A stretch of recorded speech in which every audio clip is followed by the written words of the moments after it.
Olá pessoal, tudo bem? Professor Diego novamente com vocês. Hoje então, pessoal, para falar um pouco a respeito do discurso de Paraninfo que o David Foster Wallace pronunciou em 2005 e que se chama Isto é Água.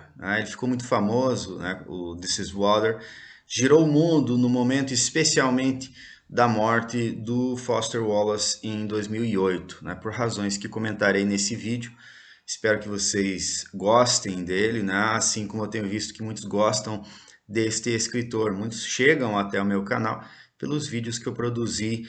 Tem uma palestra, né, de 1 hora e pouco também que eu proferi junto a um grande amigo, o professor Adrian, fruto de reflexões já, leituras e conversas que temos tido há anos, né? Isto é Água, pessoal, está coligido nesse livro de ensaios aqui, ficando longe do fato de já estar meio que longe de tudo, mas vocês encontram no YouTube também. Vou colocar na descrição do vídeo aí algum vídeo, né? Tem mais de um no YouTube, em que você tem lá o áudio do Foster Wallace nessa circunstância aqui no Kenyon College em maio de 2005. Foi justamente quando ele foi escolhido, né, para proferir esse discurso. Muito interessante vê-lo ali naquela situação. Infelizmente nós não temos as imagens, temos algumas fotos. Essa que eu coloquei ao lado aqui é uma foto dessa tarde, uma tarde ensolarada, mas todo o áudio está disponível lá, né? Vou colocar o link depois para quem não conhece. Tem o texto também, vocês encontram facilmente, como eu disse, naquela coleção de ensaios que eu mostrei há pouco.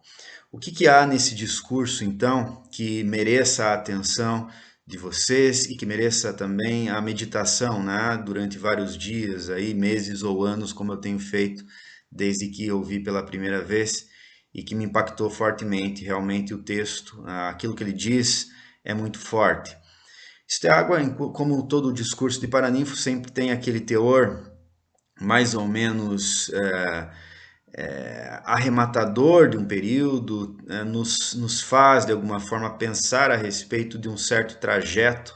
O público ali, né, os egressos, de alguma forma são tomados, são convidados a pensar a respeito daquilo que aprenderam, para que servirá, qual será a próxima, quais serão as próximas etapas, etc., né? Ele foca muito nas ciências humanas, né? O texto todo trata justamente de como as ciências humanas podem, de alguma forma, ofertar aquilo que é estritamente necessário para um ser humano conviver com o outro, né? Ele começa justamente, né, na imagem anterior, vocês viram ali, tinham 3 peixinhos, né? Os 2 peixinhos mais jovens que encontram o mais velho, e o mais velho diz assim: daí, como é que tá a água? E os dois se olham e dizem: What the hell is water? Né? Que diabos é a água? Né? E aí ele vai desenvolvendo justamente, né, a sua fala em cima dessa perspectiva. Coisas importantes que estão debaixo dos nossos narizes e que nós não percebemos, né, como a água para aqueles peixinhos ali. É muito fácil entender esse discurso como mero moralismo, como mero discurso admoestador. Mas ele mesmo faz essa observação mais de uma vez no discurso, que não se trata disso, é algo mais profundo. Mas infelizmente nós só damos atenção a isso se houver algo grave na sequência, e foi justamente o que aconteceu. Após o suicídio dele em 2008, foi que a humanidade, né, especialmente o Ocidente, começou a olhar mais para Foster Wallace e perceber tudo aquilo que ele legou enquanto conteúdo humano, né? Nesse sentido, ele olha para os clichês de maneira diferente, né? Isso está no Graça Infinita, está em outras obras também, inclusive no Pale King, o Rei Pálido, né, que já foi traduzido, mas ainda não veio a publicação efetivamente deste romance, é muito esperado pelos fãs, incluindo esse que está falando agora, dessa obra que certamente vai render aí muitas reflexões da nossa parte. O clichê, o que é o clichê? É justamente aquilo que parece já sabido e consabido e que não haveria necessidade de alguém dizer. Mas o clichê se torna clichê justamente porque ele encontra um respaldo na realidade. E Foster Wallace nos faz desautomatizar os nossos olhos para perceber que o clichê, sim, pode dizer algo realmente importante, e por essa razão nós devemos tomar os clichês como verdades, né? E a palavra verdade sempre que nós dizemos atualmente, nós colocamos entre aspas, né? De qual verdade estamos falando? E essa ironia já foi muito tratada, muito analisada pelo Foster Wallace, inclusive num texto, num ensaio muito bom, a respeito da ironia no meio, né, norte-americano. É um ensaio muito famoso, posso comentar aqui em outro vídeo, se for o caso. E nesse sentido, uma frase é muito clichê, muito utilizada como clichê, especialmente em discursos de formatura, que é justamente essa ideia de que as ciências humanas nos ensinam a pensar. E ele mesmo já adianta as contra-argumentações dizendo: eu no seu lugar, no lugar de vocês, né, dos egressos, não gostaria de ouvir isso porque dá um indicativo de que eu mesmo não sei pensar por mim mesmo, né? Mas aos poucos ele apresenta dentro do texto razões suficientes para perceber o que é efetivamente ensinar a pensar, e eu vou citar um trecho nesse momento. Peço licença para vocês. Diz assim então o Foster Wallace: estou querendo dizer que o verdadeiro significado do mantra do ensinar a pensar nas ciências humanas tem a ver com isso. Ser um pouco menos arrogante, ter um pouco mais de consciência crítica a respeito de mim mesmo e minhas certezas. Pois no fim das contas, uma porcentagem enorme das coisas a respeito das quais estou inclinado a automaticamente ter certeza acaba se revelando ilusória ou completamente equivocada. Aprendi isso do jeito mais difícil e suponho que com vocês, formandos, não será diferente. Interessante perceber, então, pessoal, como esse ensinar a pensar aqui, ele desloca para um nível moral radicalmente exigente, a ponto de muitos comentaristas, né, do Foster Wallace dizerem o seguinte: tente viver uma semana como aquilo que ele diz no discurso de Paraninfo, e talvez lá no sétimo dia você esteja despedaçado emocionalmente.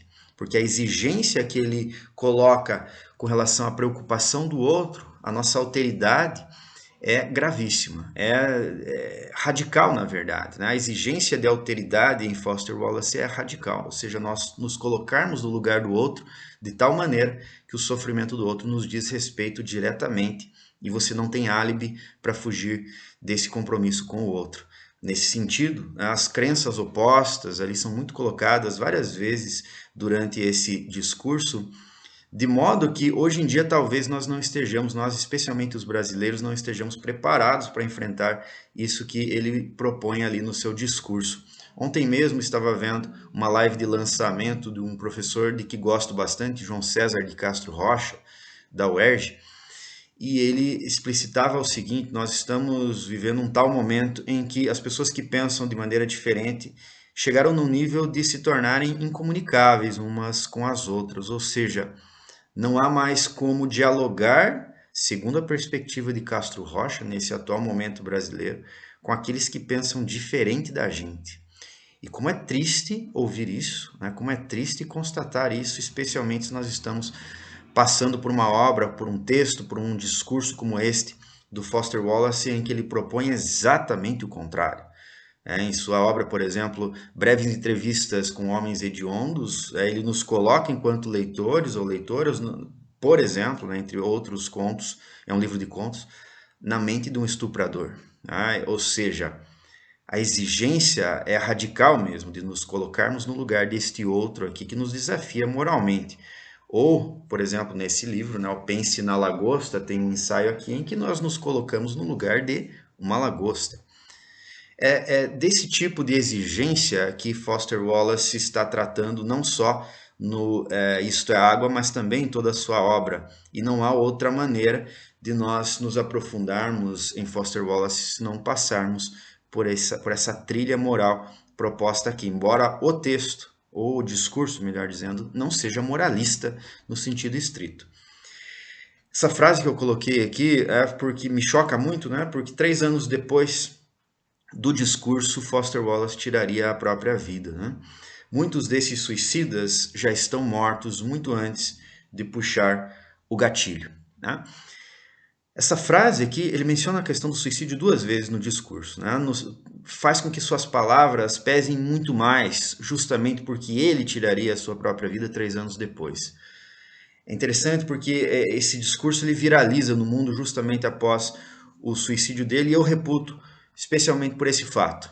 O fato de o Foster Wallace ter se suicidado, de alguma forma, trouxe para suas palavras pregressas, né, em 2005, um peso muito maior, fazendo com que nós enxergássemos tudo o que ele disse sem nenhuma ironia, porque ele estava de fato falando aquilo no sentido literal e não meramente com uma retórica de discurso de paraninfo. Tinha um peso grande naquilo tudo, e é isso que eu convido vocês a refletirem, né, especialmente já indo para a parte final do vídeo, em que ele traz questões que envolvem escolha, liberdade e sentido. Tenho comigo que ele tinha muito em mente as contribuições de Viktor Frankl, um psicólogo sobre o qual gostaria, né, ainda de gravar um vídeo mais para frente aí, porque reputo como extremamente importante para todos nós, especialmente no atual momento.